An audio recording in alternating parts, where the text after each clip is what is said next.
ಎಲ್ರಿಗೂ ನಮಸ್ಕಾರ. ಎಲ್ಲ ಹೇಗಿದ್ದೀರಾ? ನೀವು ಚೆನ್ನಾಗಿದ್ದೀರಾ ಅಂತ ಅನ್ಕೊಂತೀನಿ. ಯಾಕಂದರೆ ನೀವು ಚೆನ್ನಾಗಿದ್ರೆ ನಾವು ಚೆನ್ನಾಗಿರ್ತೀವಿ. 7:30ಗೆ ಎದ್ದು ಬಂದು ನೋಡಿದರೆ ನಮ್ಮ ಹುಲಿ ಆಟ ಆಡ್ತಾ ಇದ್ದ. ಆಮೇಲೆ ಈ ರೀತಿ ಇರೋ ಮನೇನ ಈ ರೀತಿ ಕ್ಲೀನ್ ಮಾಡಿ ಮತ್ತೆ ಅಡುಗೆ ಮನೆಯಲ್ಲಿ ರಾತ್ರಿನೇ ಪಾತ್ರೆ ತೊಳಕಿದ್ದೆ. ಬೆಳಗ್ಗೆ ಎದ್ದೇಳೋಷ್ಟರಲ್ಲಿ ಇಷ್ಟು ಪಾತ್ರೆ ಇದೆ. ನಾನೇನಯ್ಯ ತಪ್ಪು ಮಾಡಿದೆ? ನಾನು ಎಲ್ಲಿ ತಪ್ಪು ಮಾಡಿದೆ?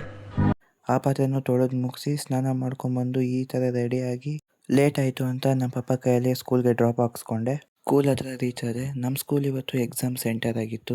ಅದೇ SOF olympiads level 2 exam centre. ನಮ್ಮ ಟೀಚರ್ಸ್ ಎಲ್ಲ ಎಕ್ಸಾಮ್ ಇನ್ವಿಜಿಲೇಷನ್ಗೆ ರೆಡಿಯಾಗಿ ರಿಜಿಸ್ಟರ್ ನಂಬರ್ ನೋಡಿಕೊಂಡು ಇನ್ವಿಜಿಲೇಷನ್ಗೆ ಅಂತ ಹೋಗ್ತಾ ಇದ್ರು. ಕ್ಲಾಸಲ್ಲಿ ಟೈಮಿಂಗ್ಸು ಮತ್ತು ರೋಲ್ ನಂಬರ್ ಬರೆದು ಎಕ್ಸಾಮ್ ಸ್ಟಾರ್ಟ್ ಮಾಡಿದ್ರು. ನಾವು ಹಂಗೆ ಆಚೆ ಬಂದಿದ್ವಿ. ನಮ್ಮ ಫ್ರೆಂಡ್ಸ್ ಎಲ್ಲ ಬರ್ತಾ ಇದ್ರು. ಚರಣ್, ಯಾವ್ದು ಅದು ಬಟ್ಟೆ?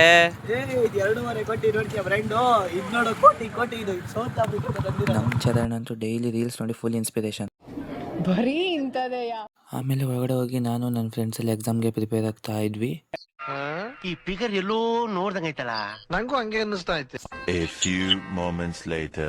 ಎಕ್ಸಾಮ್ ಮುಗೀತು ಅಂತ ಬ್ರೇಕ್ ಕೊಟ್ಟಿದ್ರೆ ಅವಾಗ ನಮ್ಮ ಮ್ಯಾಮ್ ನೋಡಿ ನಾವು ಬ್ರೇಕ್ ತಗೊಳ್ಳೋಣ ಅಂತ ಆಚೆ ಬಂದಾಗ ನಾನು ಗಮನಿಸಿದ್ದೇನೆಂದ್ರೆ, ಏನ್ ಗೊತ್ತಾ ಫ್ರೆಂಡ್ಸ್, ಇದು ನಮ್ ಸ್ಕೂಲಲ್ಲಿ ಎಷ್ಟು ಜನ ಇದಾರೆ ಅದ್ರಲ್ಲಿ 90% ಜನ ಸೈನ್ಸ್ ಅಂತ ಬರೆಯಕ್ಕೆ ಬಂದಿದ್ದಾರೆ. ಆಮೇಲೆ ಎಲ್ಲ ಎಕ್ಸಾಮ್ ಮುಗಿಸಿ ಮನೆಗೆ ಹೋಗ್ತಾ ಇದ್ರು. ನೋಡ್ರಿ, ಎಲ್ಲ ಎಕ್ಸಾಮ್ ಮುಗಿಸ್ಕೊಂಡು ಹೊರಟೋದ್ರು. ಲಾಸ್ಟ್ ಅಲ್ಲಿ ನಾವು 3 ಉಳಿದಿದ್ದೀವಿ. ನಾವು ಊಟ ಮುಗಿಸ್ಕೊಂಡು ನಮ್ಮ ಟೀಚರ್ಸ್ಗೆ ಬಾಯ್ ಹೇಳಿ ಅಲ್ಲಿಂದ ಹೊರಟ್ವಿ. ಎಕ್ಸಾಮ್ ಎಲ್ಲ ಆಯ್ತು, ಊಟ ಆಯ್ತು, ಇವಾಗೆಲ್ಲ ಮನೆಗೆ ಹೋಗ್ತಾ ಇದೀರಿ. ಮನೆಗೆ ಹೋದ್ಮೇಲೆ ಸಿಗೋಣ, ಬಾಯ್. ಬಸ್ ಸ್ಟ್ಯಾಂಡ್ಗೆ ಬಂದು ಬಸ್ ಹತ್ತಿ ಒಂದು ಟಿಕೆಟ್ ತಗೊಂಡು ವಿಂಡೋ ಸೈಡಲ್ಲಿ ಕೂತ್ಕೊಂಡು ಎಂಜಾಯ್ ಮಾಡಿಕೊಂಡು ನಮ್ಮೂರಿಗೆ ರೀಚ್ ಆದೆ. ಬೇಗ ಬೇಗ ನಡ್ಕೊಂಡು ಮನೆಗೆ ಸೇರಿದ್ಮೇಲೆ ಒಂದು ಸ್ವಲ್ಪ ಹೊತ್ತು ರೆಸ್ಟ್ ತಗೊಂಡು ಹಾಗೆ ಸೈಕಲ್ ಎತ್ಕೊಂಡು ಒಂದು ರೌಂಡ್ ಹೋಗೋಣ ಅಂತ ಹೋಗಿದೆ. ನಮ್ಮೂರ ಹಿಂದೆಗಡೆ 1 ಕಿಲೋಮೀಟರ್ ಬಂದು ಈ ಜಾಗಕ್ಕೆ ಬಂದೆ. ಇಲ್ಲಿ ಒಂದು 5 ನಿಮಿಷ ಕೂತ್ಕೊಂಡು ಟೈಮ್ ಪಾಸ್ ಮಾಡೋಣ ಅಂತ ಕೂತ್ಕೊಂಡೆ. ನೋಡಿ ಹೆಂಗಿದೆ ವ್ಯೂ ಅಂತ. ಅದಾದಮೇಲೆ ಸೈಕಲ್ ತಗೊಂಡು ಮನೆ ಕಡೆ ಹೊರಟೆ.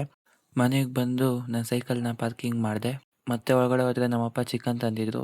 ಅದನ್ನು ಹೊಟ್ಟೆ ತುಂಬ ತಿಂದಿದ ಮೇಲೆ ನಿದ್ದೆ ಎಳಿತಾಯಿತ್ತು. So good night. ಇಷ್ಟು ಹೇಳಕ್ಕೆ ಇಷ್ಟಪಡ್ತೀನಿ. ಓಕೆ ಫ್ರೆಂಡ್, ಬಾಯ್.